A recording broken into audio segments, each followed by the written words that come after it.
ये हमारा follow up video है। ये हम क्यों बना रहे हैं? हम जब इंडिगो के संकट पे, जब हज़ारों फ़्लाइट कैंसिल होने लगी और हज़ारों की संख्या में देश के अलग अलग एयरपोर्ट पे यात्री परेशान हैं, अपना वीडियो बनाकर डाल रहे थे, तो हमें लगा कि हम भी वीडियो बनाते हैं, पर हमारे पास रिपोर्टिंग का रिसोर्स तो है नहीं, वीडियो का डायरेक्ट रिसोर्स भी नहीं है हमारे पास। तो हम जो मीडिया के स्पेस में जानकारियाँ उपलब्ध होती हैं सोशल मीडिया में, उनको बहुत गहराई से करीब से उसकी स्कैनिंग करते हैं।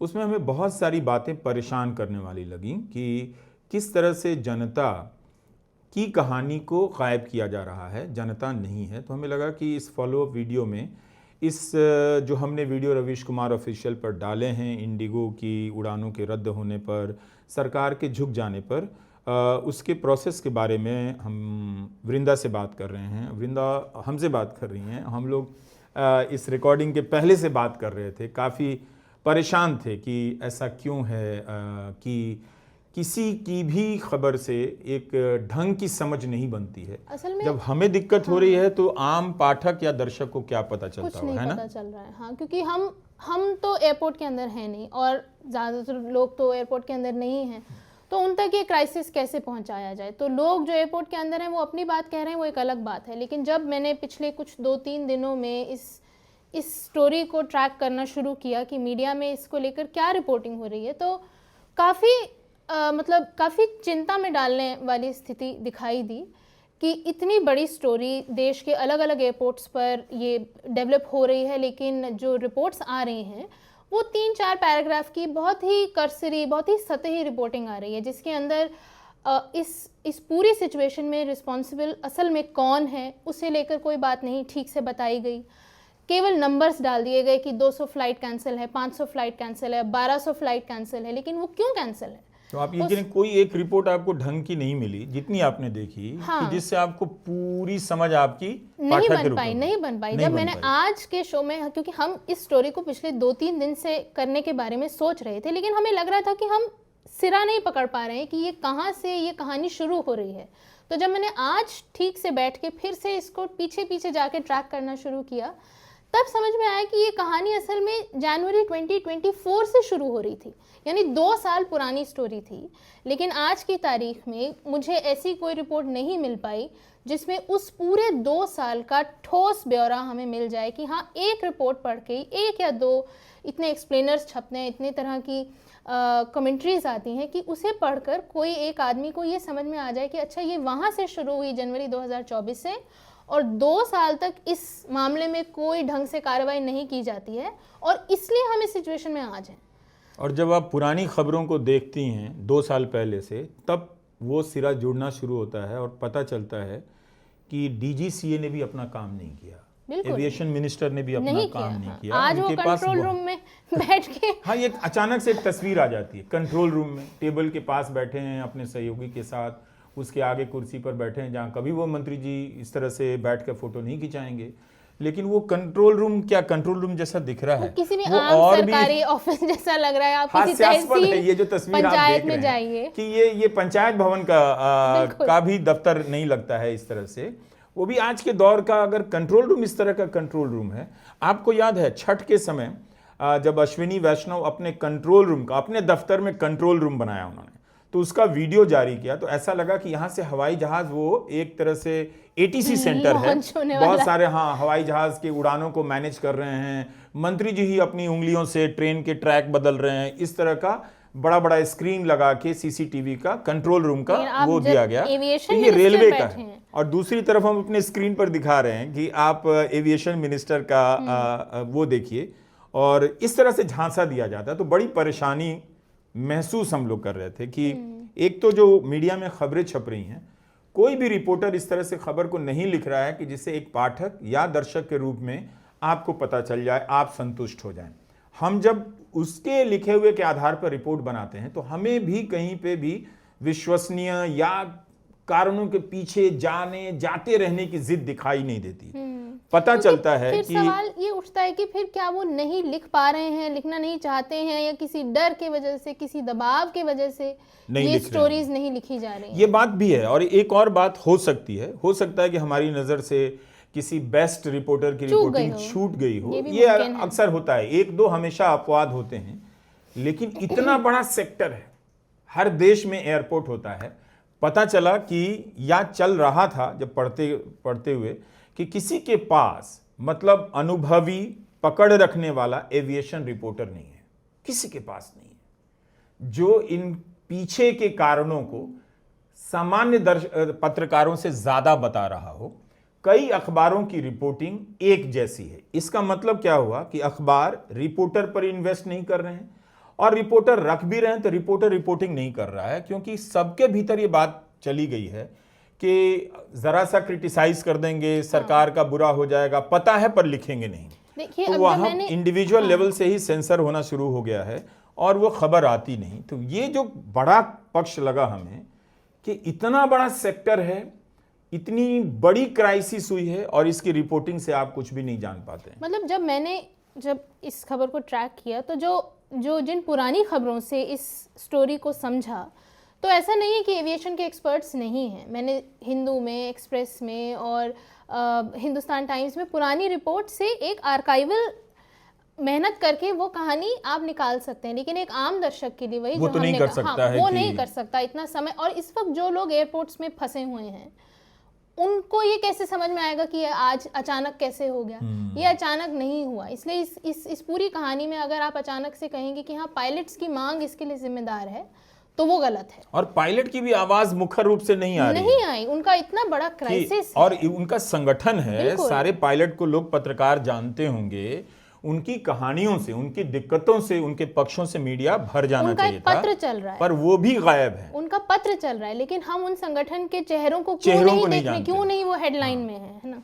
उनका पत्र चल, तो इससे मूल बात मीडिया की तरफ से कि किसी के पास एविएशन को रिपोर्ट करने वाला अथॉरिटेटिव रिपोर्टर नहीं है, जो आधिकारिक जानकारी रखता हो और जो साहस रखता हो, जिसका चैनल उसे दिखाने बताने की हिम्मत रखता हो, सवाल पैदा करता हो, वो नहीं है। तो एक दर्शक और पाठक के रूप में आप अंधेरे में हैं। उसी तरह से हमें ये लगा कि एयरपोर्ट पे जो लोग मौजूद हैं,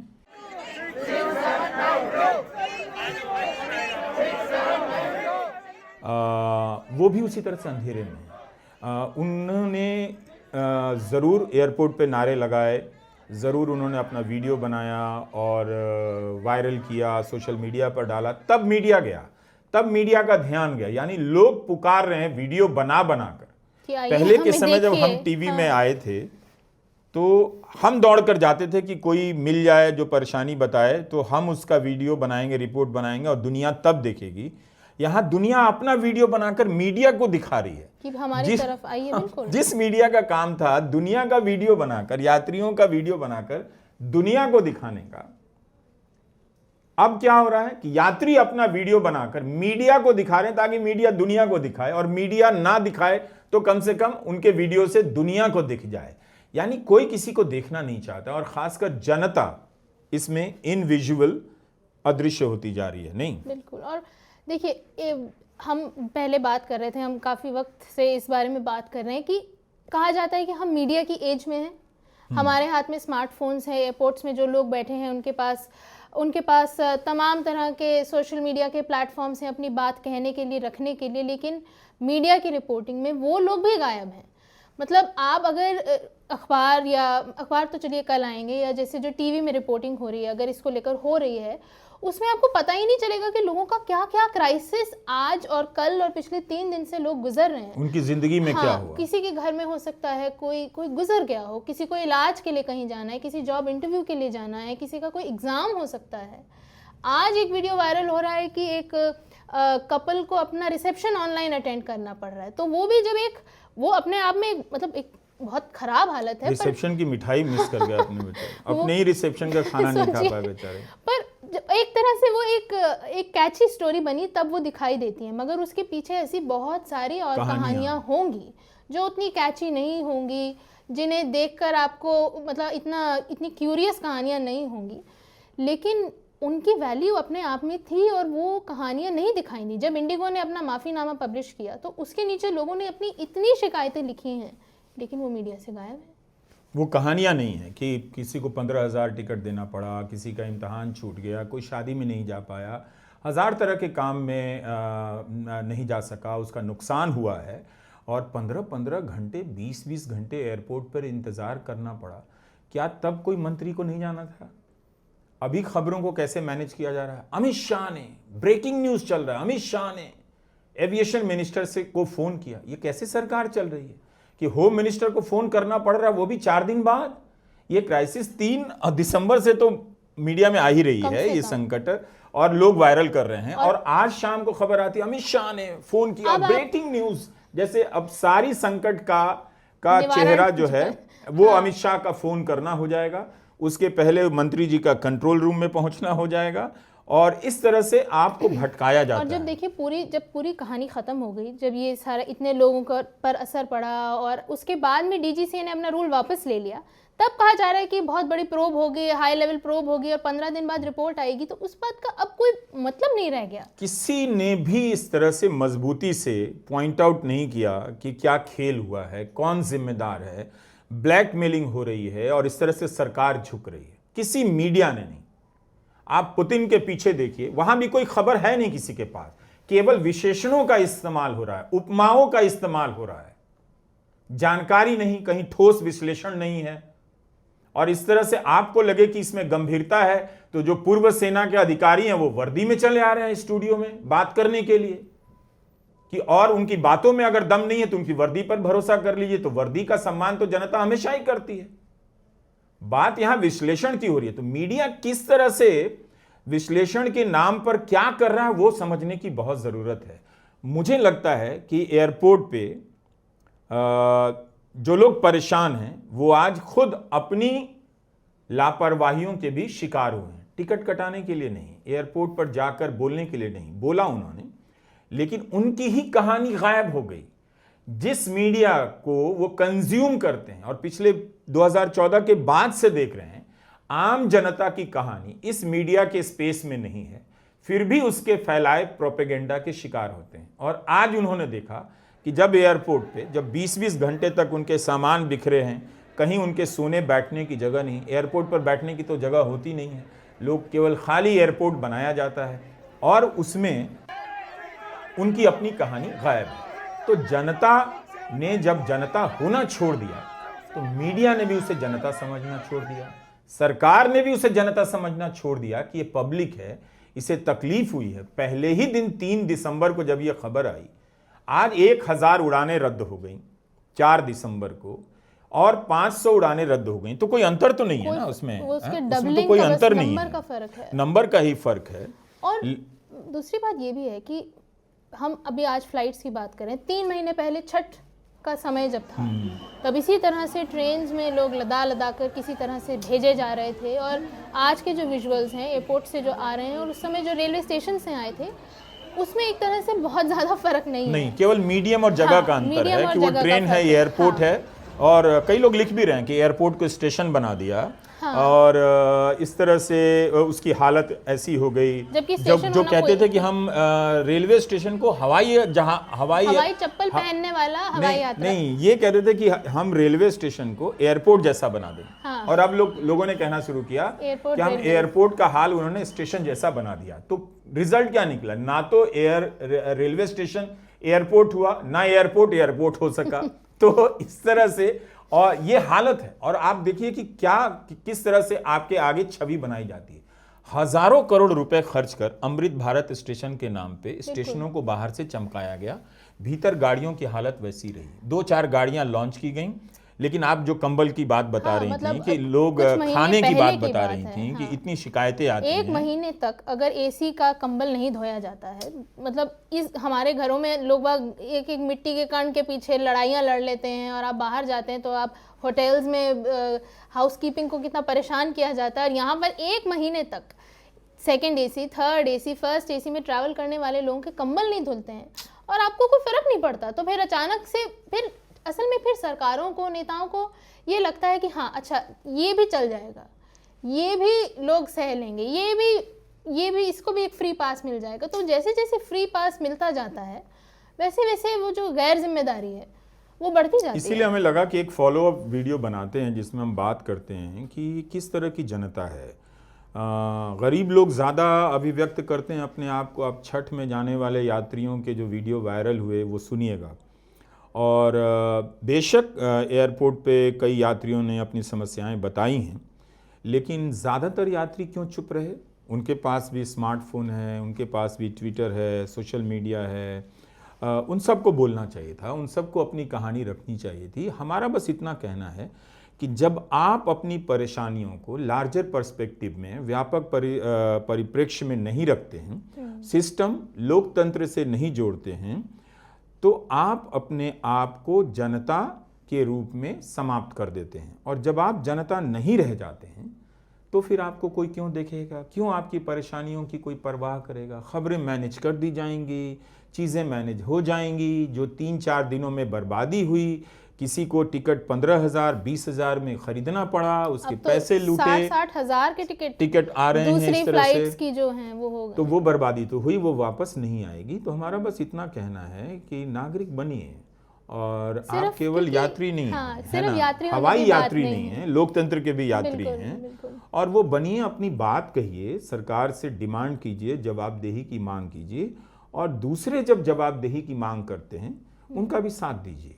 लेकिन जिस एयरपोर्ट क्लास के यात्रियों ने चुप्पी साधी, हम सब के बारे में जनरल स्वीपिंग कमेंट तो नहीं कर सकते, मानकर चलते हैं कि ये क्लास आमतौर पे पिछले 10-15 वर्षों में चुप रहा, सहता रहा, या डर गया हो, या काफी या प्रोपेगेंडा का शिकार हो गया हो कि भव्य एयरपोर्ट बन रहा है, ये बन रहा है, वो बन रहा है, लेकिन जो अपनी सुविधाएं, उसकी जिंदगी में जो पतन आ रहा है वो उसको देखना नहीं चाहता। क्योंकि देखिए, असल सवाल यहाँ पर जो इस पूरी स्टोरी का है वो क्या है? वो मोनोपोली का सवाल है। वो एक लोकतंत्र में मोनोपोली की जगह नहीं होनी चाहिए, है ना, जहाँ पर हर वोट समान है, हर आदमी बराबर है, सब है। तो फिर किसी एक को ना तो एक ही पार्टी का राज होना चाहिए, बिल्कुल ना एक ही कंपनी के पास सारा बिजनेस होना चाहिए। इतनी तो समझ जनता में होनी चाहिए। भले वो कोल माइन है, टेलीकॉम है, एविएशन है, जो भी है।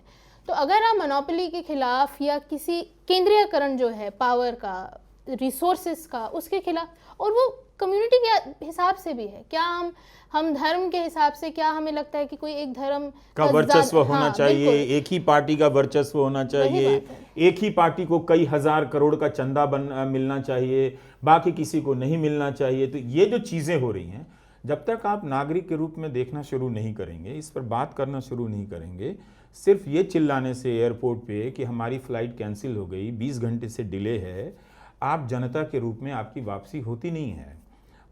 इस समस्या को गोलमोल करके गायब कर दिया जाएगा। जैसे SIR के समय BLO की मौत हुई, उसमें कोई जवाबदेही फिक्स नहीं हुई, उसे गायब कर दिया गया। छत्तीसगढ़ से तो वीडियो आते हैं कि लोग परेशान हैं, पुलिस लाठियां लेकर दौड़ा रही है, वो अपने जंगलों के लिए बचा रहे हैं, कोई किसी के लिए बोल नहीं रहा है।